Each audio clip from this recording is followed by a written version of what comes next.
Imagine beating Magnus Carlsen, the strongest player in the world, with the Italian game, with white, then beating Hikaru Nakamura, the second strongest player in the world, with the Italian game, with the black pieces. Hans Niemann just done that, and I'm going to show you how he used the Italian game to do this. So he started with e4, e5, knight f3, knight c6, bishop c4. This is the Italian game, and I want to see how my ideas work with the Italian game. But I mean, I'm not here for the drama, but if you're able to beat the highest ranked and the second highest ranked player with the Italian game, I'm going to try to study and see what happens. So after knight to f6, obviously there was no file liver, pawn to d3 was played. This is the best move. And then bishop to e7. Now, bishop to c5 is a more active move. You know, if you're trying to play for a win, this is what I'm actually recommending you guys to play. Magnus decided to put the bishop on e7, and then Hans just decided to continue with his development. You see how simple development is if you play the Italian game? He already has 3 of his pieces developed. Magnus castles his king, and then Hans played a3. And I'm happy this happened because this is an idea that I wanted to talk to you guys about, but I didn't. The reason why Hans played a3 here is, and I want you guys to copy this from Hans because I'm going to start doing it. He wants to pull his bishop back to a2 if this knight ever goes to a5. And moves like knight a5 is usually very annoying in the Italian game. So Magnus decided to play d6, and Hans just developed his last piece. Now, he has all 4 minor pieces castled, and then Magnus played the move pawn to a5. Now, pawn to a5, yeah, it's usually a weird move that I don't understand a lot. Now, what I've seen is someone plays a5 because they want to pull their bishop back to a7. So if you know why a5 was played here, please let me know. Maybe the idea was to play b4, but Hans played the move queen to e2. And I'm happy that Hans did this because this is another idea that I did not get to cover in my last video. And remember when I tell you guys that, hey, if you want to play the Italian game, a good way to do it is to delay your castle. I did not say not to castle. Delay your castle, wait on them to castle on one side, and then what do? Bring your king to the other side.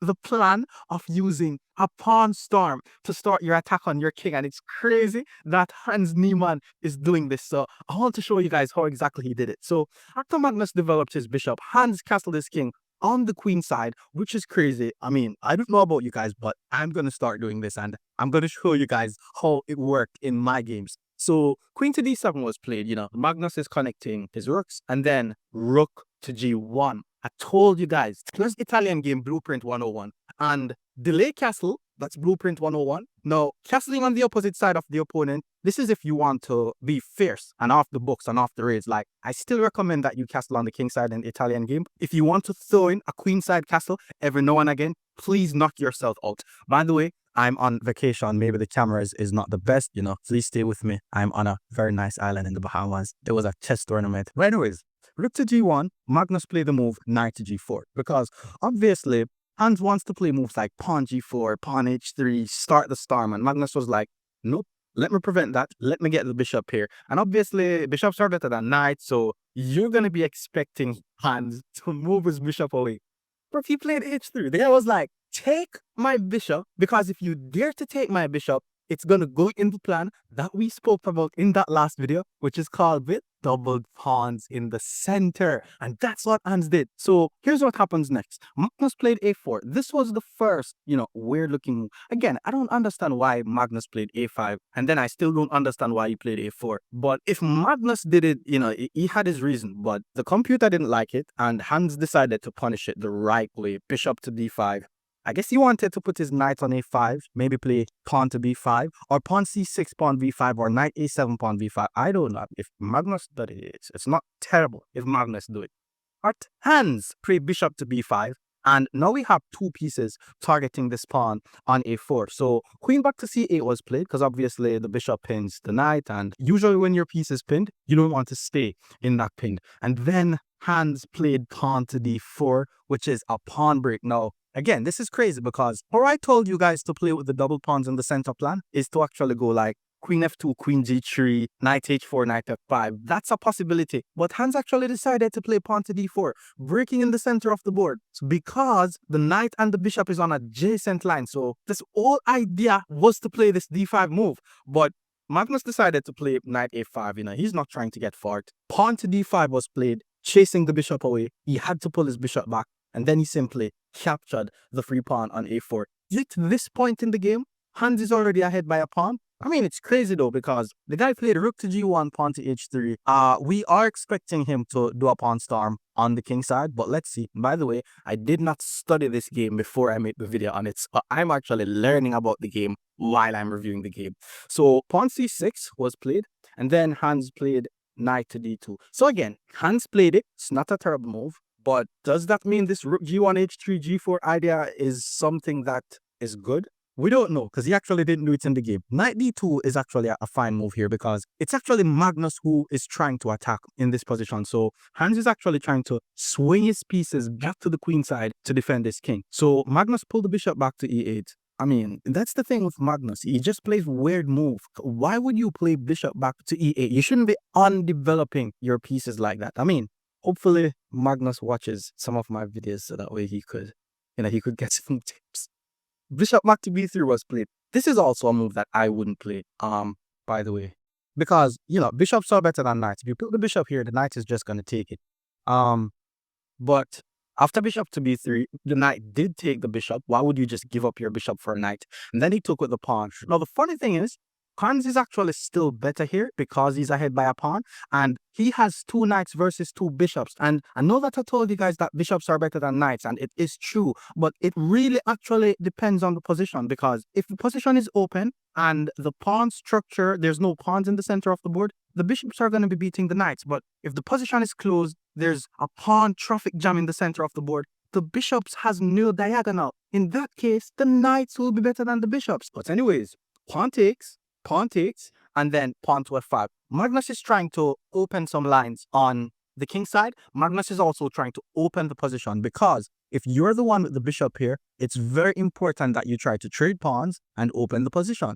Hans decided to play king to b1. Why did he play king to b1? Because you should not allow the queen to be pointing towards your king like that. So he got out of the pin. His knight is no longer pinned. And wait, was that a mistake? Okay. Magnus missed rook takes a3, sacrificing his rook. And if b takes e3, queen c3, and then that's a counter attack. But yeah, I mean, I would have also missed that. It's weird. It's weird. But anyways, bishop to g6 was played. The bishop is now on the same line as the king. And then what did Hans do? He didn't move his king. Personally speaking, I would move my king. I was actually thinking about putting the king here. But if we put the king here, we put the king on the same line as the rook. So that's kind of weird. So he decided to play rook c1. He puts his rook on the same line as Magnus' queen. So I guess this is saying offense is the best defense. You attack my king, I attack your queen. Is a king more valuable than a queen? Who knows? Guy played queen to c5. Magnus Carlsen did not move his queen all the way, and the rook is on the same line as the queen. He played queen to c5, keeping his queen on. Things are gonna get bad. You can't be playing like this, Magnus, man. Come on. Okay, so king to a2 was played. He moved his king all the way off this bishop. Makes sense. But he puts his king on the same line as the rook. Bishop to g5 was played. All of a sudden, Magnus is now activating his bishops. Right, rook to e1. Now, the reason why bishop to g5 was played, by the way, is now there's 2 attackers on this e3 pawn. Hans only has the queen gauntlet, so he plays rook to e1, and bishop to g5 was played, and this is just attacking the rook. So the guy decided to put the rook on d1, and then Magnus pulled the bishop back to g5. So I think Magnus wanted a draw in this position, but Hans didn't take the draw. That's crazy, because Hans, he could have said, hey, the guy's the best player in the world. He's trying to draw the game. The rook back on e1, and if the bishop goes back, put the rook back on d1. The guy was like, nope, I don't want to draw. He pulls his knight back to f1. He, instead of accepting a draw versus the highest ranked player in history, he decided to undevelop his knight. That's crazy.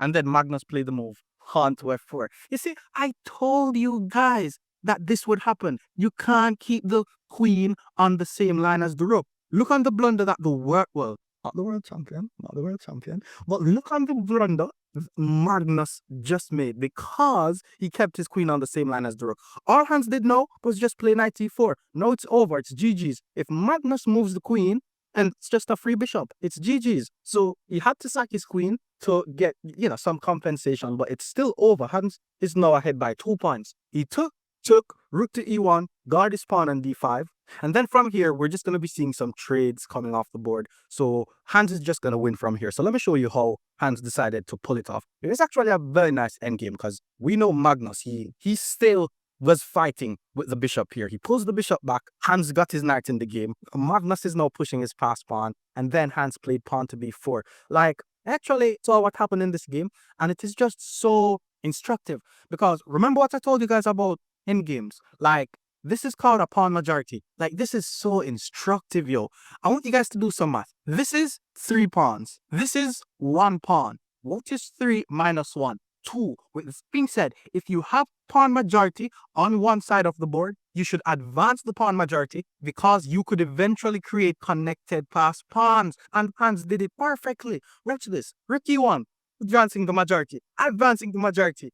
He got his king in the game because we're in the end game. We need to get our king in the game. But the bishop here is on the board, so we still have to be a bit careful here. King h7, rook f1. Let's see, rook e1. And then he basically sacrificed his rook for the bishop. Those are weird move, Hans. Come on, bro. But yeah, I don't know why you did that move. That was not necessary, Hans. Come on, bro. So rook f8, advance the pawn majority. That's what I wanted to see. Rook f2, queen has to move. Rook to e2, advance the pawn majority. Takes, look at this. 2 pass pawns, just like that, roaming up the board. I told you guys, you see, this is how you play endgame. He attacks the pass pawns. We push the pass pawn because pass pawns must be pushed. And then after rook to e1, now he's trying to play rook to a1 and then take the pawn like this. But Heinz was like, no, let's just play king a2. The rook is not going to a1 anymore. And I'm going to roll the pawn up the board. Rook moves, queen b6 first, queen b7, guarding the pawn. Pass pawns must be pushed, must be pushed.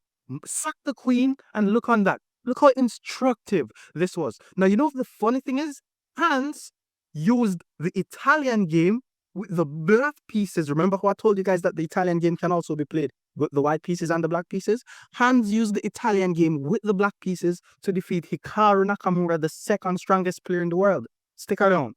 We're going to be looking on the game from Hans' perspective because we're trying to focus on the Italian game. Even if bishop c4 first was played, it's still transposed into the Italian game. And Hans decided not to play the passive bishop to e7. He puts his bishop on the c5 square. This is the more aggressive square for the bishop. By the way, if you're playing with the black pieces, you're not Magnus Carlsen. Don't put your bishop on e7. Put your bishop on c5. So knight f3, pawn d6, guards the pawn, and then knight to d2. Now, knights to d2, this is how the grandmasters play the Italian game, where they play pawn c3, bishop b3, bishop c2, knight f1, knight g3. That's one way to play the Italian game. And Hans actually played pawn to c6 here. Now, I'm probably going to be making a video on how to play the Italian game with the black pieces. If you want that video, leave a comment. But pawn to c6, it's an interesting idea. Personally, I would have probably just castled my king here. And after castling the king, let's say castle bishop e6, takes.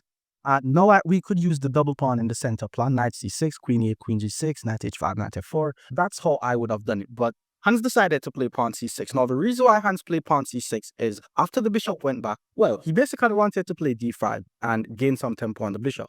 So the bishop went back, he castled his king, and Hikaru played the move queen to e2. So Hikaru is not castling as yet, and Hans played the move rook to e8 because he really wants to play pawn to d5.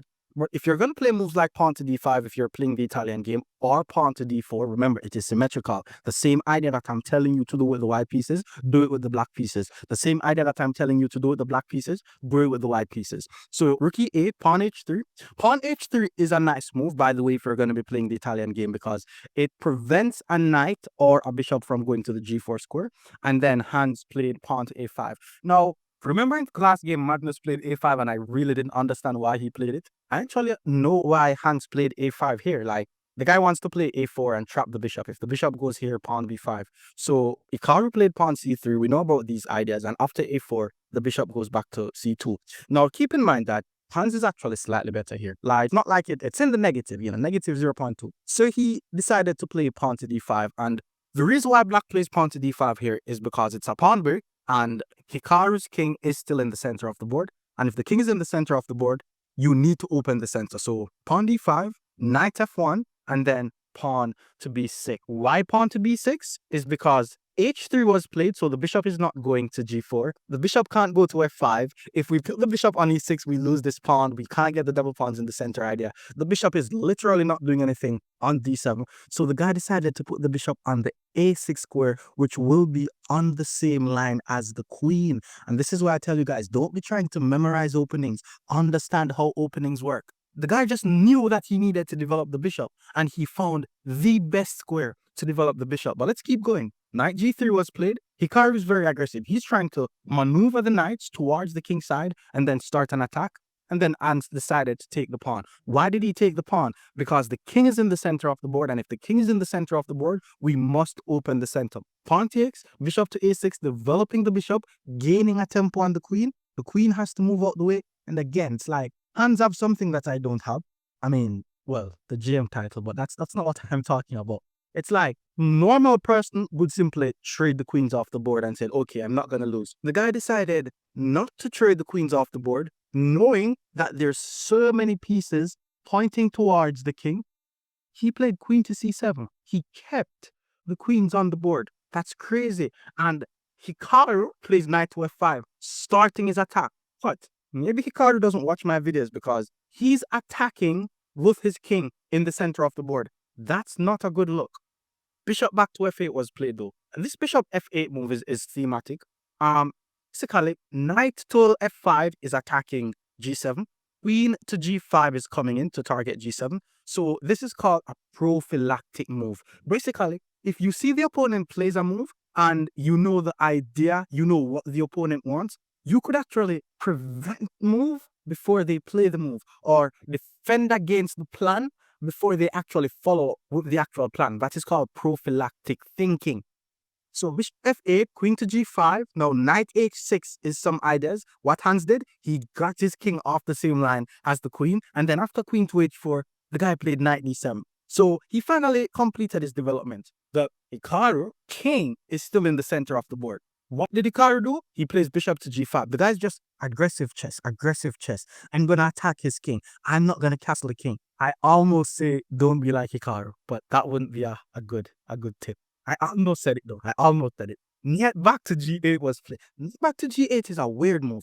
Back to g8 is actually the best move in the computer, but that's a weird move because you should not be undeveloping your pieces. The guy undeveloped the bishop, undeveloped the knight. It's actually the best move. You know, this is why GMs are good because that's actually not principled. You should not undevelop your pieces.